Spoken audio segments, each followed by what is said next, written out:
Toast, fellas, toast. Toast. Hard to Paint, Cocktail players. How you doing? Welcome to Hard to Paint Real Talk, episode 6, with my host, White Boy Dave. Crispin Alapag. Said Bello. And we have a guest host today, Freddy. So today we're going to talk about the BET Awards and Jesse Williams' speech on, racism and diversity in the industry as a whole. We're talking about the whole BET Awards too. Sure. What BET represents and so forth too. I think we should incorporate that. But I remember who owns BET now in comparison to who owned it before? who owns it now. A big corporation, of course, Yeah. white. But so basically, what it comes down to with any show that they make money on what people watch. What people like to watch, I think, is violence and just negativity and all this stuff. You look at Entourage and you look at some of these shows, and it incorporates a lot of negative stuff and stereotypes. People like to watch that stuff. Me personally, I saw the BET Awards last year, and then you have the person who wins the famous award, like Jesse Williams won the award, gives a great speech, talks about racism, talks about being slaves to this day for African Americans, and as far as wearing clothes, you don't have the best interest as far as black people that sit down. And I totally agree with this speech. He's been an activist for a while. I don't know him on Grey's Anatomy, but he always steps to the front when someone gets murdered or something. There's some police brutality. My thing is as soon as that segment is over, they put a guy on with a bunch of tattoos who's halfway drunk and popping pills, and it's just totally negative. So our young kids see these entertainers who are making millions of dollars, and that's what they want to be. When I was a kid, if you had a tattoo on your body visual, you were a gangbanger. You wore 6 braids in your hair, you were from the 60s.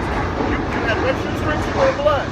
Nowadays, You think it's glamorized, and not only in the media, and glamorized with maybe some of the athletes or some of the actors, or is it just about what sells? A lot of reality TV is really popular because it's cheap programming, and they try to make the dramas as much as possible to keep it as interesting as possible. I believe that honkies have found a way, like they've done since the beginning of slavery, to manipulate, brainwash without really doing anything physically anymore. that Willie Lynch? Yeah, Willie Lynch, but it's also more than just a Willie Lynch thing. We're all victims too, because we allow ourselves to be victims, because we will sell our soul for the jelly roll, as I say, to have money. Like Lord Jamal was talking on the radio the other day, and he was talking about how black folks, who the fuck walks around with a stack of money to the ear like it's a fucking phone and takes pictures of it. He said, do you see any fucking white person in any video or anything showing their fucking money off like that means something? Who cares? If you got money, you got money. No one needs to see it. Or even in the club scene, people pop bottles, $200 bottles, $200 that's bottles. another thing. We didn't do that when we grew up. We went to the club to party. You go to the bar, you buy your fucking drink. I could care about what I look like on the side with bottles stand up in a The person with the most bottles, that means they have money. To me, no discounting them young cats that do that, but that's not my savoir faire. That's not my forte. That's not what I'm gonna do. I'm gonna get out there trying to get at a bitch. You know what I'm saying? Or talk to a broad, do something like that, or talk to a lady. Excuse me, for those that didn't take it the wrong way. You understand what I'm saying? But that's what I'm gonna be doing. Not in a corner, on the table, waving my bottle around. That's just to me. It shows that you have lack of when you don't need to. Because I don't have to show nothing to be something. I don't have to wear a certain type of gear or drive a certain type of car to be recognized as who I am. I'm gonna recognize who I am when I walk out my house and I start communicating and talking to people, the way I conduct myself, the way I handle my business in life. That's gonna be recognizable for me. But do you think a lot of people or women kind of gravitate maybe towards those individuals that have on the designer clothes, that have on, that are popping bottles in the club? They think that's the shit. They believe I'm with a motherfucker like that, then I'm doing something. What you doing? Because you're playing a car note on a Bentley and driving right into his mom's apartment in the jungles.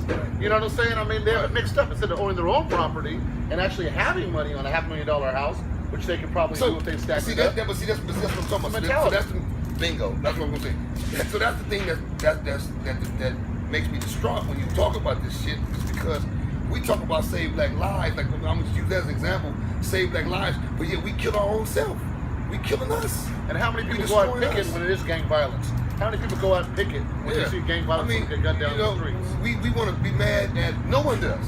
That's my thing. But you want to, always candles in the street, but for another innocent death for nothing. I'm very adamant about this, people, because this shit is for real. It's serious. It's getting worse and worse day by day. You want to blame white folks, but you really can't blame them. You know what they are. Don't be victim to the bullshit. Don't be a victim and give them exactly what they want. It's like Jesse Powell was saying about how it's modern day slavery, because what you're saying, ram on your back. I always said, we walk around, we wear Gucci, we wear Louis Vuitton. These dudes, they never came to the hood and gave us shit. But yet you spend $1,500 for a purse, $2,000 for this, $2,000 for that, making them homies richer than what they already are. And if a black dude had a company other than Sean John, you know what I'm saying, or Fubu when they was around, he wasn't trying to circulate that money or do anything with that, but you support something else. Well, what do you think about Kanye selling these Yeezys for That's insane. $1,500, $2,500? What's a Yeezy? It's a fucking tennis shoe. Oh, I was So now that's a black-owned company, whether it's the clothing and the shoes. Isn't he doing the same thing, exploiting the youth or exploiting people that are buying these the red expensive bottoms, shoes, red bottoms, or the red bottoms, That's those the girls who wear those Louboutins, whatever Something, yeah, some red shit like that. But or anyway, like the old. You got a red tip. Carl- How much you Carl gonna pay for that? it's Freddy Freddy knows he stays basic and simple. He's a Jamaican. He keep it real. He doesn't wear any. He doesn't have any brands. No brands. He just believes old school. That's it. Just butt naked, Butt old naked. school. And walk around holding He shit. doesn't even all have the time. shoes. He doesn't need anything. None of that. In the raw. In the raw. He just walks Just around. in the raw. You understand? So, but it's a very sad. This is a topic we can really go on episode to episode. And even have people call and chime in once they start doing those type of things. Or even just text and tell us what your thoughts are, because this is serious shit. And we constantly keep. This is our demise. We keep going backwards and not forward. Collectively as a group, as a people, Muhammad Ali, rest in peace. He was an advocate for his people. He would take a stand not to go do that because white folks said that was okay, so that he would be still down with his people, so he can go walk in the streets and hang out with his people. That's what you're supposed to be able to do, people. Is come together, walk on the same streets, enjoy this thing called life, and respect one another, and move forward as a group. And whatever we want to do, we can do it if you do it as a team. As you see, we talk about sports. Teamwork makes the dream work. It's just that simple. When you have separation, you have confusion, you have turmoil, you have chaos. Well, it's also interesting in the Jesse Williams speech. I actually listened to it about 3 or 4 times.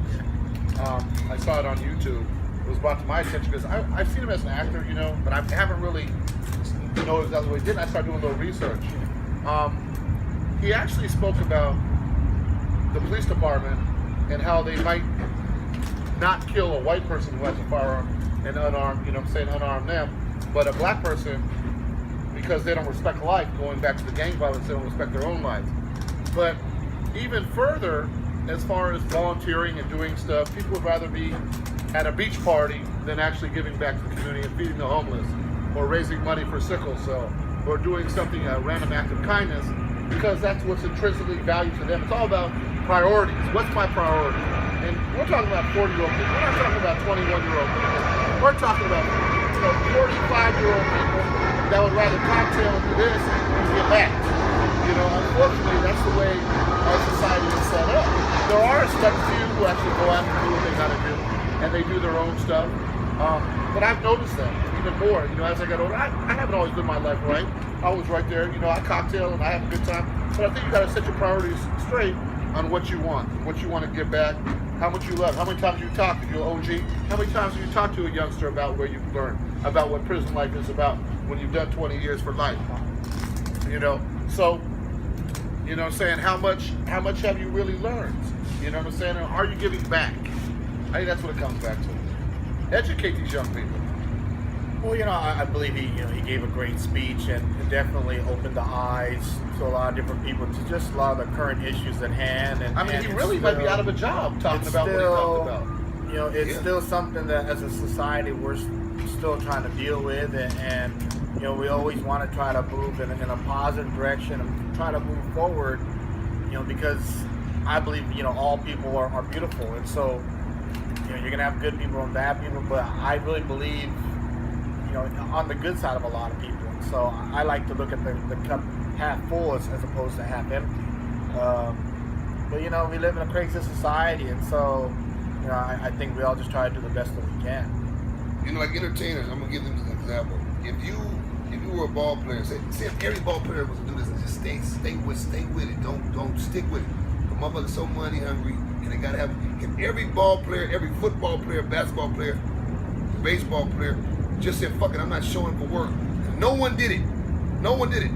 It's like if no fan went to no games, didn't buy any tickets. Who do you keep? Who do you hurt? You hurt the fucking owner. If you don't show up, how they gonna make money? They'll find someone. Sorry, we had a little Technical difficulty. We'll be right back. Ready. We were asking Freddy for his opinion. Like I said, man, a few words, but he's always around. But yeah, people though, we're gonna have more discussions on this topic though too, because I think there's a lot to talk about. This really something that if we talk about it, maybe we can come to some type of solution to make a change. Yeah, exactly. Here comes Freddy. Here comes Freddy. Better watch out. You ain't gotta get it. It's in super HD. He's getting a little up and close and personal, y'all. Watch out, be cautious. 1, 2, Freddy's coming for you. 3, 4, you better shut the door. 5, 6, 7, 8. Freddy just can't wait. You got a little excited, don't you? Don't be a victim of circumstance when it comes to Freddy. So, again, thanks for watching episode 6 of Pardon the Paint Real Talk. Have a good day. It's White Boy Dave, Crispin Alapag, Cedric Bello, and of course, Ready Freddy. The legend. Till next time. Until next time. You guys have a good one. Whoa! Oh, Freddy. He's falling apart.